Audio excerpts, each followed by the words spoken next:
everyone, welcome back to my channel. My name is Heather and today I'm here to talk about all of the books that I read in January. I actually read more than I think I did in January.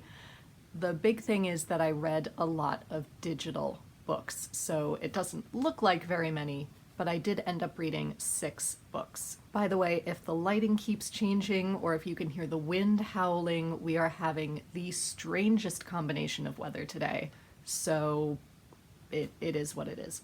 I started off the year with a really wonderful book. I actually gave it 5 stars immediately after I read it because it just filled my heart and my soul, and that was the arc of The Radio Hour by Victoria Perman.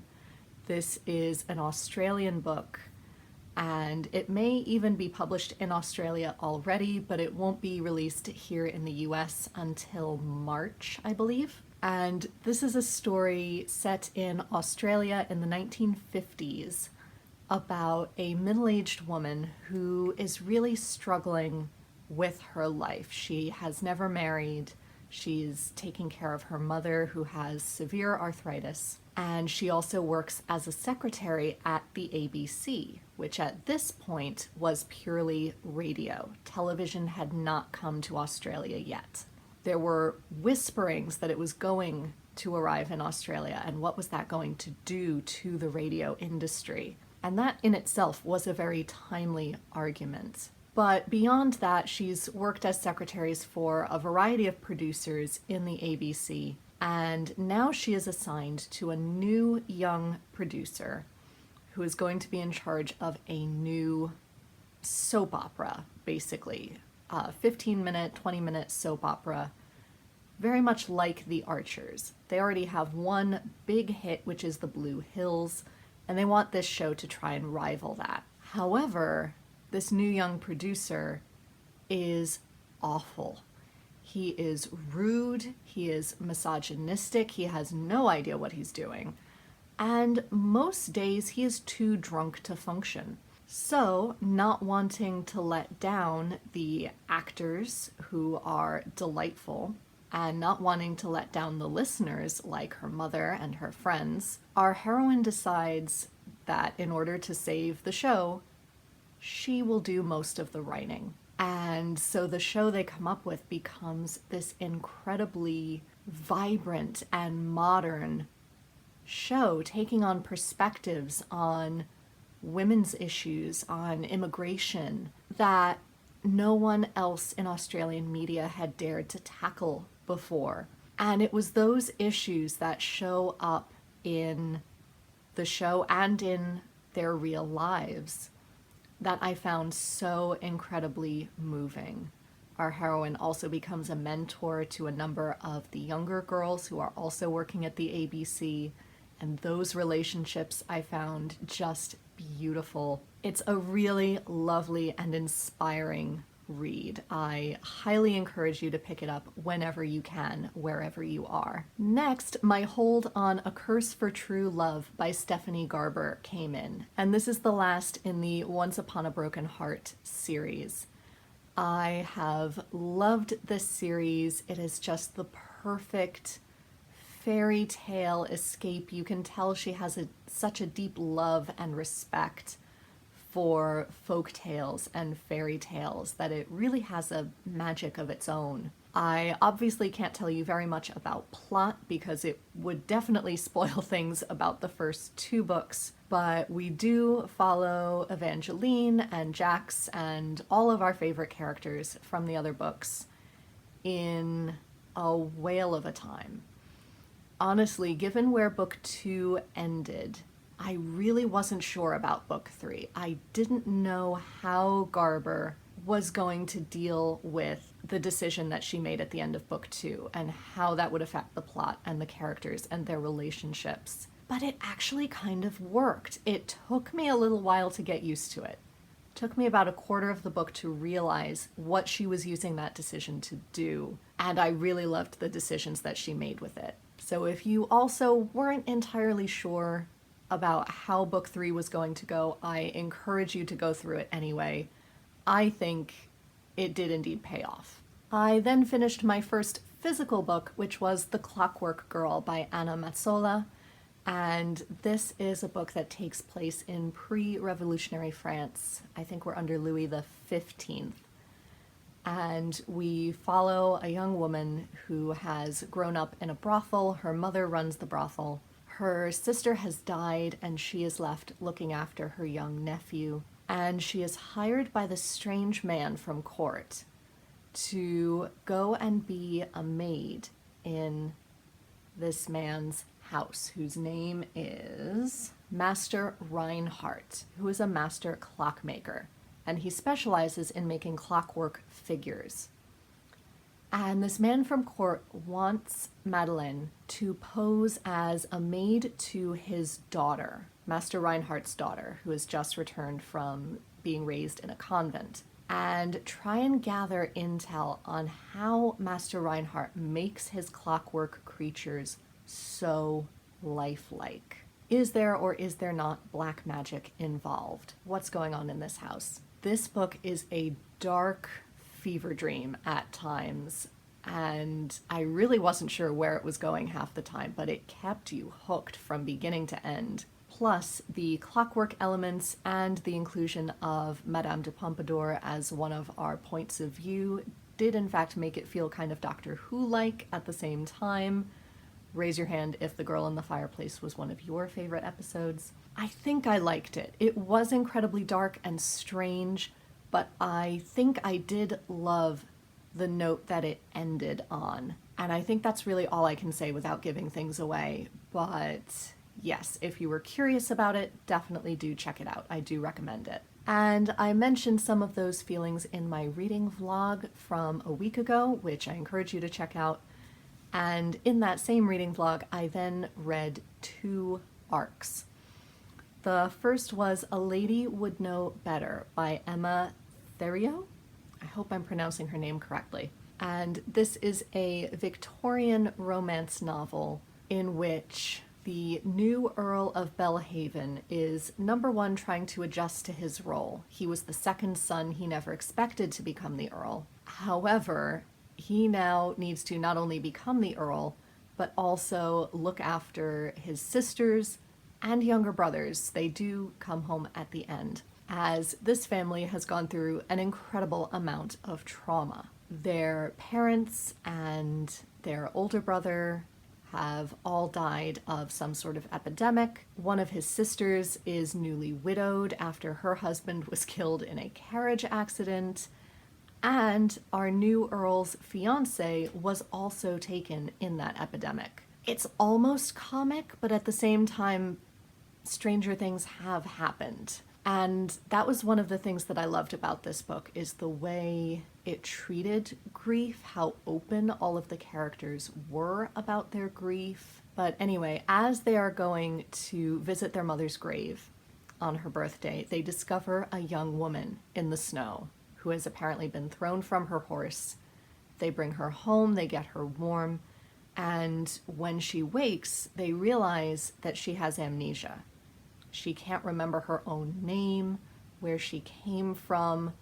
She seemed to have been running from something, but she can't remember that either. And so she spends some time living with them, trying to regain her memory.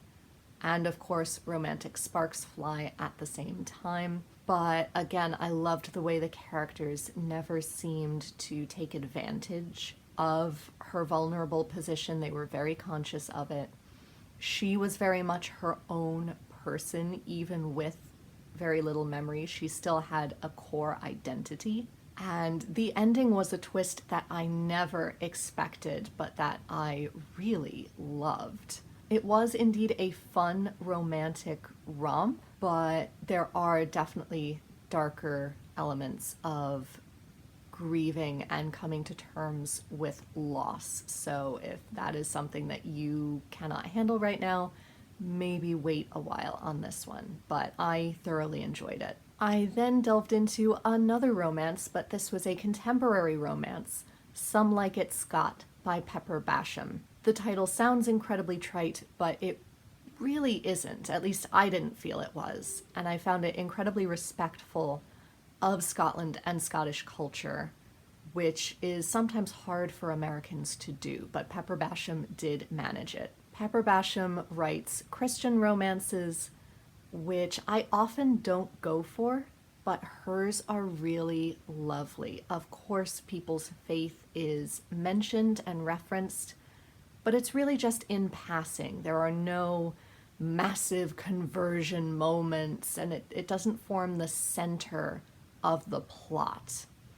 It's just lived in the way that normal people do live their faiths every day, and I find that really refreshing. In this, we follow Katie, who is a travel writer, and she's been invited to Scotland to review this new Austenland-like experience where you can pretend to live in the Edwardian era for a prescribed period of time at this manor house in the Highlands. And in keeping with her nickname of Miss Adventure, lots of things go wrong, always.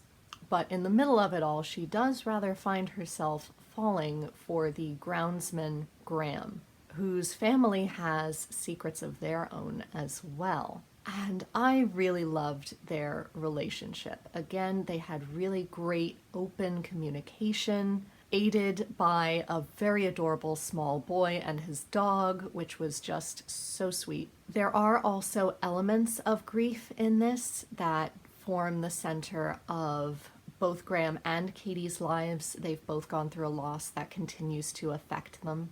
And I loved the way they were able to talk through that with each other and help each other through those emotions, even so long after the fact. And it was just very sweet and beautiful and escapist, and I highly recommend all of her work. Then the final book that I finished was last night, finishing Swallows and Amazons by Arthur Ransome. This I knew was a children's classic in Britain, but it is incredibly hard to find here in the US.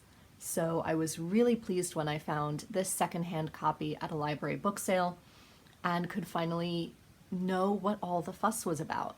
And I think I can watch the film now, which is extra exciting. Love some extra Andrew Scott in my life. I think he's in the film anyway. But this is a novel from the 1930s, I believe, about the Walker children who have moved to a new home on a lake, I believe. It's a very large lake, with their mother and their new baby sister and a housemaid slash nurse. Their father is a sailor, so he is out in the South China Sea. But I believe the house comes with a small sailboat called the Swallow. And there's a big island out in the middle of the lake that the children want to sail to and camp on. And in the opening chapters, they get a telegram from their father giving them permission to go. So we follow them packing rations, determining who's going to hold what rank on the boat, setting up camp, determining how they're going to live, what they're going to explore. But then the Amazons show up, which are a group of rowdy girls from a neighboring family, and they stage a little bit of a play war, as you do when you have boats and have piratey things in your life. There is a tiny bit more plot than that, but I feel like it spoils things to tell you because it really doesn't come in until about halfway through the book. It was very sweet, very escapist, very funny, but also very light. I'm glad I read it, and when I need a comfort read, I might dip into the many sequels, which luckily I can get through my library on ebook, but it might be one that I lightly dip into. I don't know that I'm going to race through the other books right away. The final book that I've been reading all month is The Eustace Diamonds by Anthony Trollope.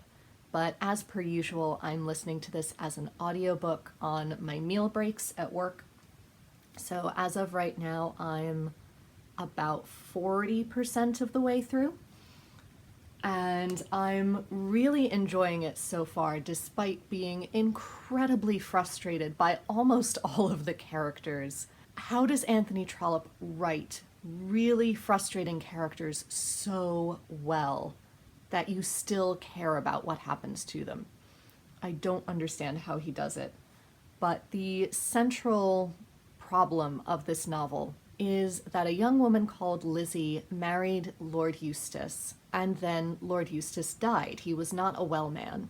And among the various things they had to sort out about his estate and who was going to inherit what, there were the family diamonds, which Lizzie now claims he gave to her to do with what she would like.